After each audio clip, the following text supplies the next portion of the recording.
കോളിളക്കം സൃഷ്ടിച്ച നടിക്കെതിരായ അതിക്രമ കേസിൽ വിചാരണ കോടതി വിധി എഴുതിയിരിക്കുന്നു.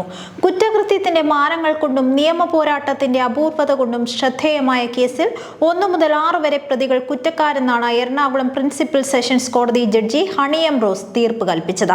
Sunil NS, Martin Antony, B Manikandan, VP Vijeesh, H Saleem, Pradeep എന്നിവരെയാണ് കോടതി കുറ്റക്കാരെന്ന് കണ്ടെത്തിയത്. ശിക്ഷ 12-നാണ് തീരുമാനിക്കുക. ഈ കേസ് പല കാരണങ്ങളാൽ ശ്രദ്ധേയമായിരുന്നു. ഇരയാക്കപ്പെട്ടത് ചലച്ചിത്ര താരമായിരുന്നുവെന്നതും കുറ്റാരോപിതരിൽ അതേ മേഖലയിലുള്ളവർ ഉൾപ്പെട്ടിരുന്നുവെന്നതും കേസിന് വൻ പ്രാധാന്യം ലഭിക്കുന്നതിന് കാരണമായി.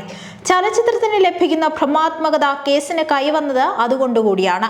കാണാമറയത്തു നിന്ന് വെളിച്ചത്ത് വന്ന ഇരയല്ലെന്നും അതിജീവതയാണെന്നും പ്രഖ്യാപിച്ച അവൾ മറ്റൊരു അത്ഭുതമായിരുന്നു. കുറ്റാരോപിതരായ അധികായന്മാരെയും അകത്താക്കുന്നതിന് മടി കാണിക്കാതിരുന്ന, കൃത്യമായി മുന്നോട്ട് കൊണ്ടുപോയ അന്വേഷണ രീതി കേസിന്റെ പ്രത്യേകതകളിൽ ഒന്നായി.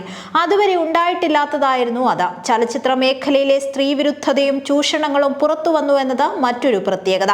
വെള്ളി വെളിച്ചത്തിന് പിന്നിൽ നടക്കുന്ന ആശാസ്യമല്ലാത്ത പ്രവണതകൾ തുറന്നു കാട്ടുന്നതിനും ഈ സംഭവം കാരണമായി. ഇരയ്ക്കൊപ്പം നിന്ന ചലച്ചിത്ര പ്രവർത്തകർ ആൺപെൺ വ്യത്യാസമില്ലാതെ മേൽക്കോയ്മവാദികളുടെ വേട്ടയ്ക്ക് ഇരയായി.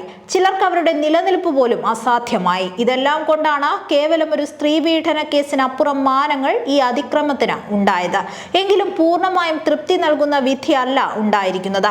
2017-ലാണ് കേസിനാസ്പദമായ അതിക്രമം നടന്നത്. അത് വെച്ച് കണക്കാക്കിയാൽ വിധി പ്രസ്താവത്തിന് 8 വർഷത്തിലധികം എടുത്തു.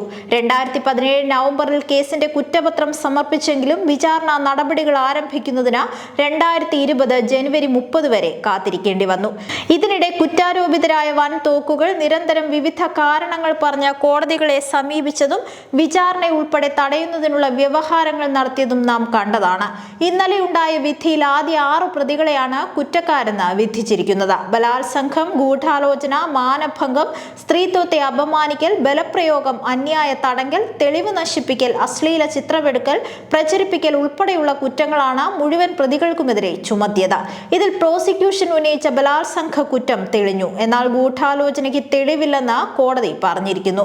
ഗൂഢാലോചന തെളിയിക്കുന്നതിന് സാധ്യമായില്ലെന്ന് കണ്ടെത്തിയാണ് ചില പ്രതികളെ വെറുതെ വിട്ടിരിക്കുന്നത്. അതുകൊണ്ട് തന്നെയാണ് ഇരയ്ക്കും അവൾക്കൊപ്പം നിലകൊണ്ടവർക്കും പാതി നീതി മാത്രമേ ലഭ്യമായിട്ടുള്ളൂ എന്ന പ്രതീതി സൃഷ്ടിക്കപ്പെടുന്നത്. തീർച്ചയായും ഇതിനു പിന്നിൽ ഗൂഢാലോചന നടന്നുവെന്ന് വ്യക്തമാണ്. കേസിന്റെ വിചാരണ വേളയിലും ഇപ്പോൾ ശിക്ഷിക്കപ്പെട്ട ചിലരുടെ മൊഴികൾ പുറത്തു വന്നപ്പോഴും ചലച്ചിത്ര രംഗത്തുള്ള ചിലരുടെ വെളിപ്പെടുത്തലാലും അക്കാര്യം വ്യക്തമായതാണ്. എങ്കിലും വിചാരണ കോടതി അതിന് തെളിവില്ലെന്ന് കണ്ടെത്തുകയായിരുന്നു.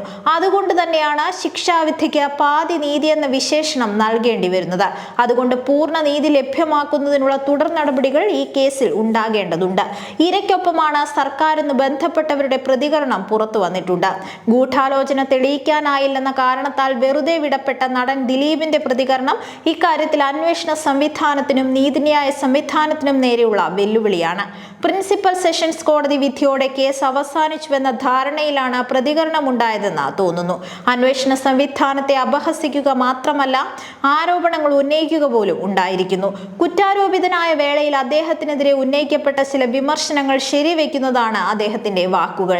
അത് ധിക്കാരത്തിൻ്റെതു കൂടിയാണ്. അതുകൊണ്ട് ഗൂഢാലോചന സംബന്ധിച്ച് അന്വേഷണ വേളയിൽ കണ്ടെത്തിയതും കോടതിക്ക് മുൻപിൽ അവതരിപ്പിച്ചതുമായ തെളിവുകളുടെയും സാക്ഷിമൊഴികളുടെയും സത്യസന്ധത തെളിയിക്കപ്പെടണമെന്നാണ് മുഴുവൻ പേരും ആഗ്രഹിക്കുന്നത്.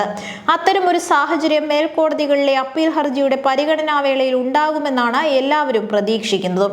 അപ്പോൾ മാത്രമേ അതിജീവിതയ്ക്ക് പൂർണ്ണ നീതി ലഭിച്ചുവെന്ന് കരുതാനാകൂ. അതിനുള്ള നടപടികൾ സർക്കാരിന്റെ ഭാഗത്തു നിന്നുണ്ടാകുമെന്ന് പ്രഖ്യാപിച്ചിട്ടുണ്ടെന്നത് ശുഭോദർക്കമാണ്.